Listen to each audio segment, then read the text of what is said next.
Olá, está iniciando mais um AZ Entrevista aqui, direto do Partage Shopping. E hoje eu vou conversar com uma grande amiga, jornalista, assessora de comunicação da Refinaria Rio Grandense, Andréa Miller. Muito obrigado pela tua presença aqui para a gente bater esse papo. E eu queria te perguntar como foi que tu escolheu o jornalismo e como tu chegou numa assessoria de comunicação. Como é que foi essa tua história? Bom, André, primeiro obrigada pelo convite, estou super contente de estar aqui. Parabéns pela iniciativa, né? Tu é um cara que se vira nos 30, tá sempre inventando uma coisa boa para Rio Grande, né? Isso é bom, o jornalismo precisa disso, a comunicação faz as coisas andarem. Eu trabalho, a opção de fazer jornalismo foi a minha primeira opção. Eu nunca me imaginei fazendo outra coisa. Quando eu fiz vestibular, lá em Porto Alegre, me formei na Unicinos, né? Foi a minha primeira opção, fiz o vestibular, me encantei pelo curso. Comecei a trabalhar em seguida como estagiária, né?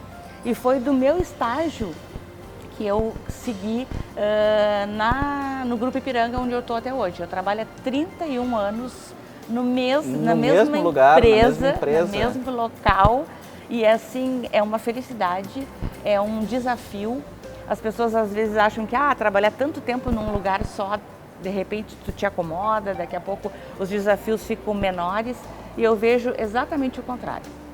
Eu acho que os desafios são cada dia maiores, a gente está sempre se reinventando, sempre inventando coisas diferentes, né?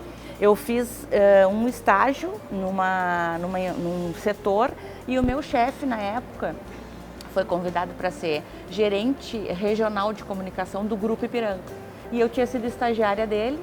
E aí foi muito engraçado porque quando ele chegou no Grupo Ipiranga como gerente, ele tinha um cargo de secretária. E ele perguntou se eu topava ser. E eu tinha feito, meu segundo grau tinha sido técnico em secretariado. E aí eu topei. Então eu entrei no Grupo Ipiranga como secretária, usando roupinha de secretária e tal. Fiquei um ano, me formei e eles me promoveram para assistente de comunicação. E eu fiz a minha carreira toda lá. Para quem está nos assistindo, qual é um pouco o papel do assessor de comunicação e o que tu acha que evoluiu nesses teus 30 anos de carreira?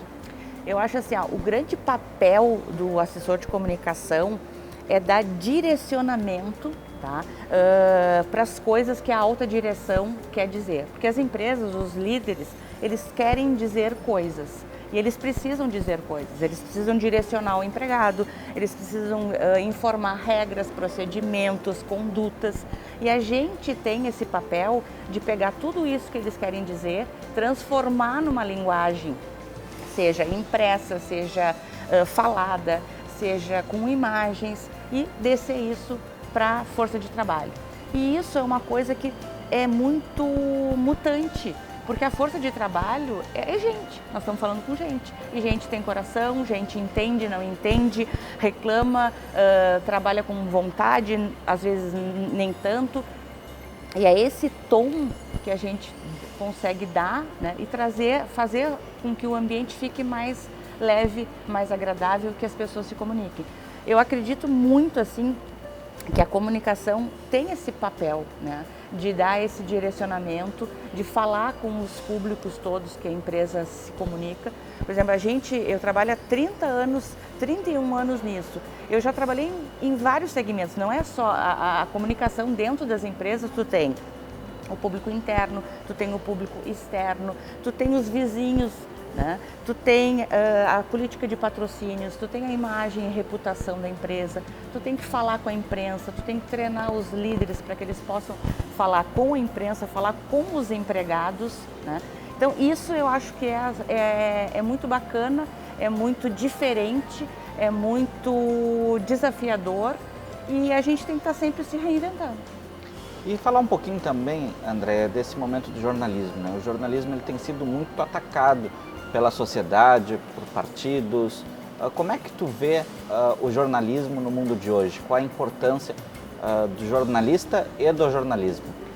Eu acho assim, André, o jornalismo ele é fundamental. Se a gente parar para pensar, toda a nossa fonte de informação, ela vem do jornalismo. Ela vem dos meios de comunicação, ela vem das diversas mídias que a gente tem. Eu acho que o que falta para o jornalismo é uma valorização se dá conta, os profissionais se darem conta da importância do trabalho que eles têm, né? Porque se realmente eles pararem de fazer esse trabalho, a gente volta à idade da pedra.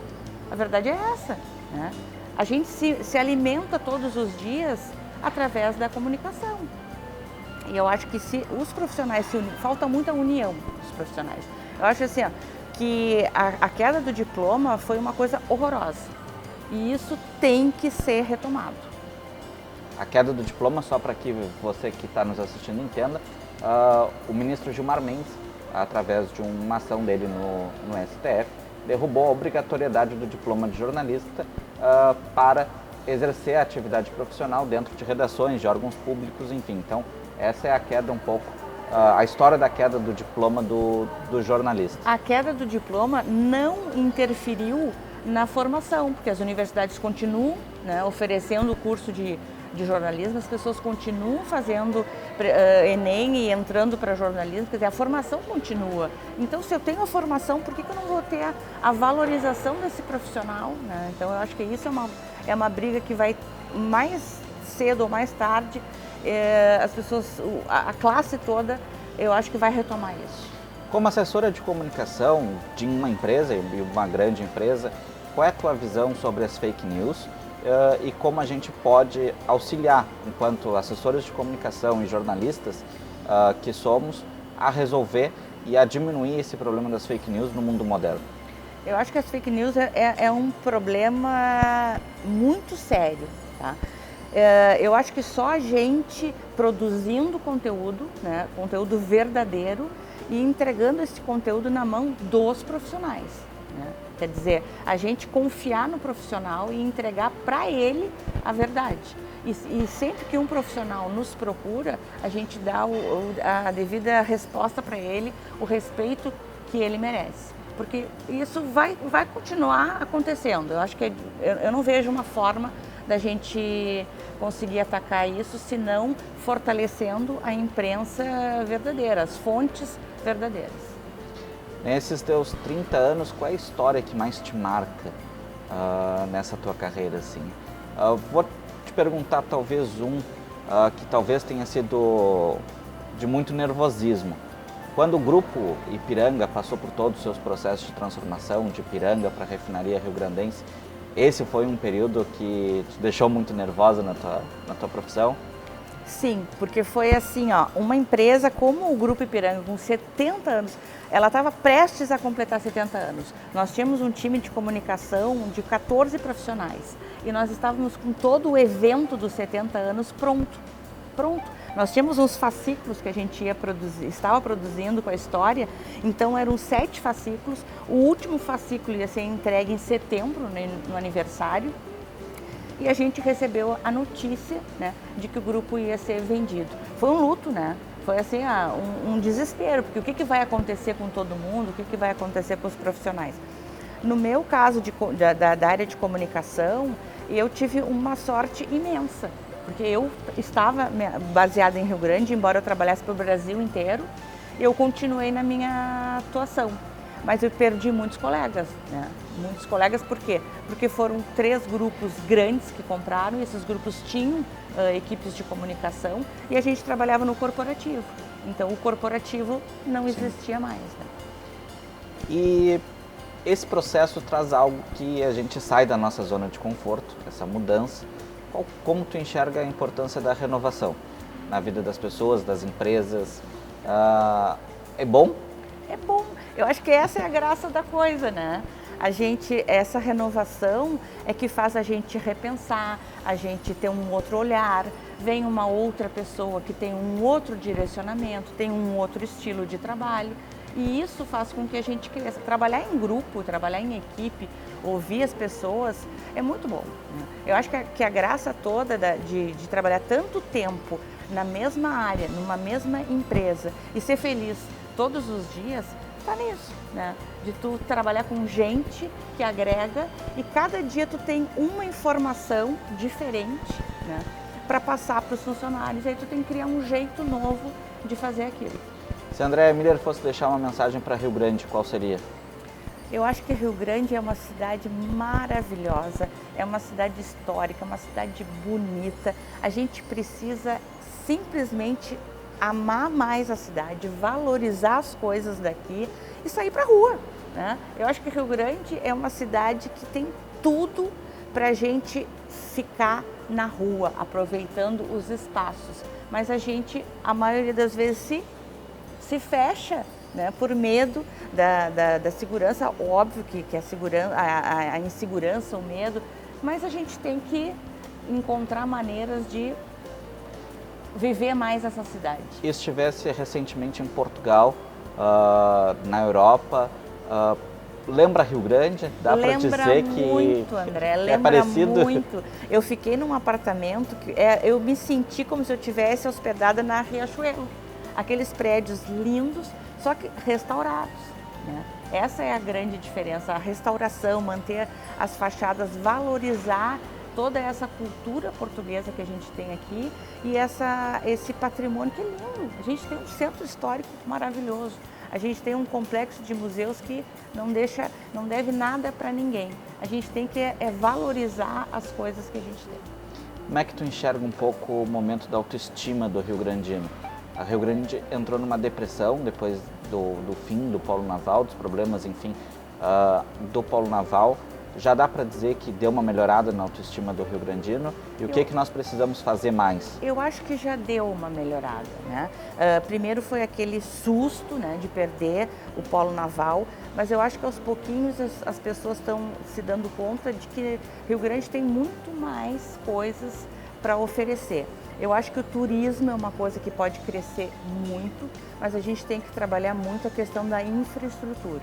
Eu acho que a gente não tem ainda um olhar para quem vem de fora e as necessidades que as pessoas que vêm de fora têm. Por exemplo, no cassino a gente tem os moles da Barra, a praia do cassino, que é um símbolo, mas a gente não tem um banheiro nos moles da Barra. Como é que tu vai levar um visitante lá se tu não tem essa estrutura? Eu acho que isso falta muito ainda. Se tu fosse escolher um lugar de Rio Grande para dizer que é o que tu tem mais carinho pela cidade, qual seria? Eu tenho muito carinho pela doca do mercado, aquele vai e vem das lanchas ali, eu acho que aquilo ali é a cara de Rio Grande. Nós estamos aqui num dos ambientes que para mim hoje é um dos mais bonitos de Rio Grande, que é o Partage Shopping, que mostra essa pujança de Rio Grande. É um empreendimento lindo. Como tu enxerga esses empreendimentos na nossa cidade e o que tu diria para as pessoas que elas passem a visitar mais esses espaços, esses empreendimentos? O que tu diria para a comunidade?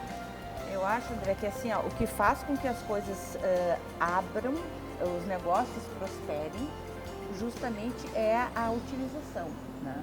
Quando eu vim para Rio Grande, eu senti muito que a gente não tinha absolutamente nenhum shopping, né?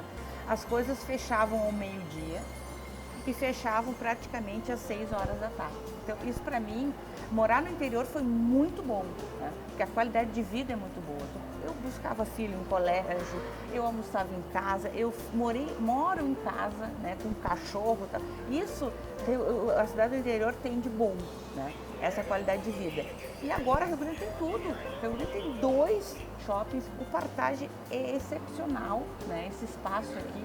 Agora as pessoas têm que aproveitar isso, as pessoas têm que curtir isso, utilizar isso, né? Prestigiar o comércio local, porque senão as coisas fecham. E é isso, é essa motivação, isso é motivação do rio-grandino, né? Que ele passe a visitar os seus locais. Na Europa tu deve ter visto muito isso, né? As pessoas indo e aproveitando os espaços culturais na nossa cidade. E a Andrea falou do Porto Velho e falou da Rua Riachuelo. Nós temos muitos lugares naturais para a gente aproveitar em Rio Grande, né? Eu acho que o rio-grandino precisa mais disso. A gente tem muita beleza, o que é aquela Henrique Pancada, pelo amor de Deus, né? É um lugar lindo, que pode ter a vista mais bonita de Rio Grande e a gente tem que valorizar esses pontos turísticos e valorizar o comércio local, porque a gente às vezes vai num local, o local é lindo, é aconchegante, mas ele não se sustenta.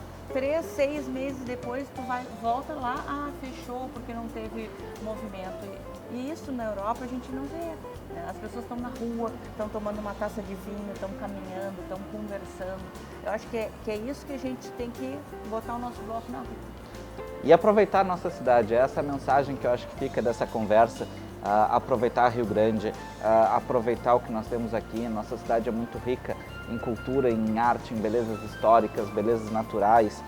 Então vamos aproveitar a nossa cidade. Andréia, muito obrigado por ter participado aqui conosco. Espero que tenha sido um bom papo.